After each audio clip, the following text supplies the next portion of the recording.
So I'm going to quickly introduce myself.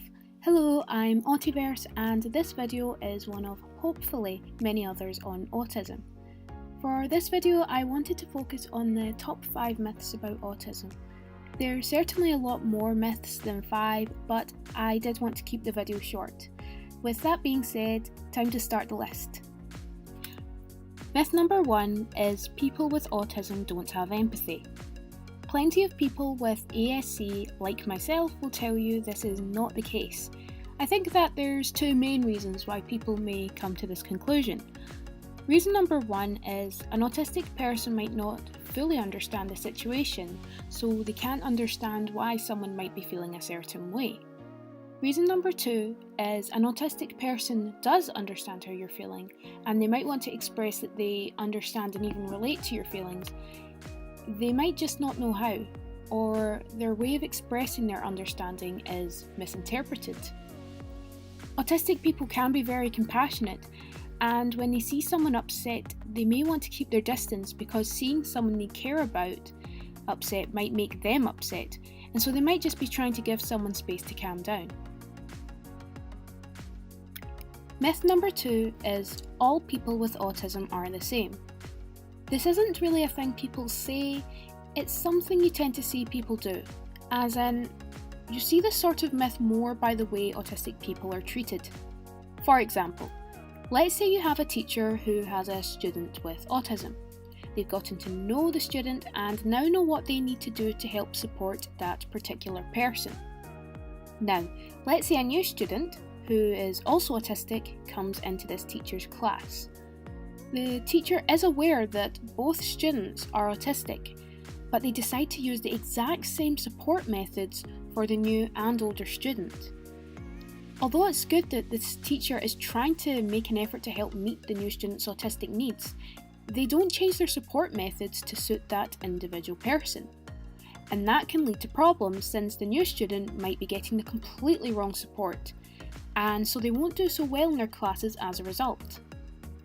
I know I just used school as an example, but you could apply this scenario anywhere, like colleges, universities, work, just about anywhere.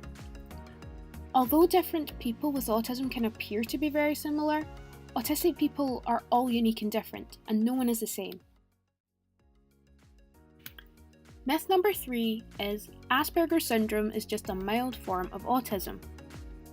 Asperger's syndrome is simply a term to describe those who are on the higher functioning side of the autistic spectrum.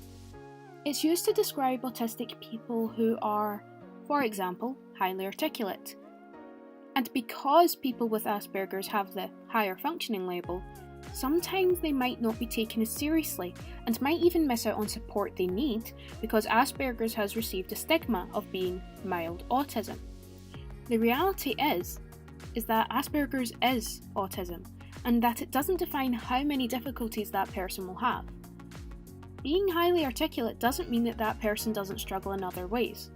Like the saying goes, you can't judge a book by its cover, so you can't judge what support someone does or doesn't need by a diagnostic term. Myth number 4 is autism is a learning disability.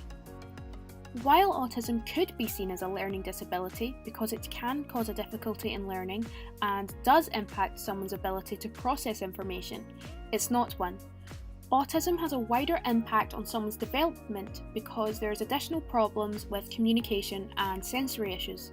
In other words, it affects more than people's ability to learn.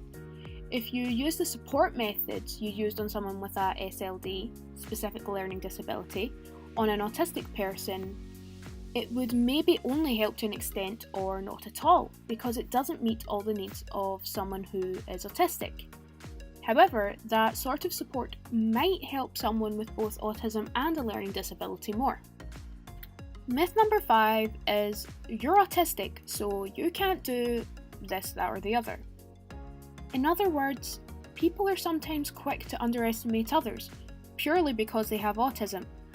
I think a lot of the time, the problem is that autistic people aren't always given the right support and encouragement to do certain things.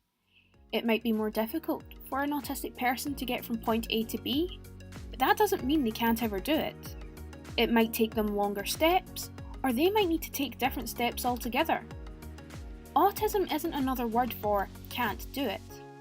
Autistic people all have different challenges, some more than others. But if we have people believing in us and getting the support we need, the outcome can be much better.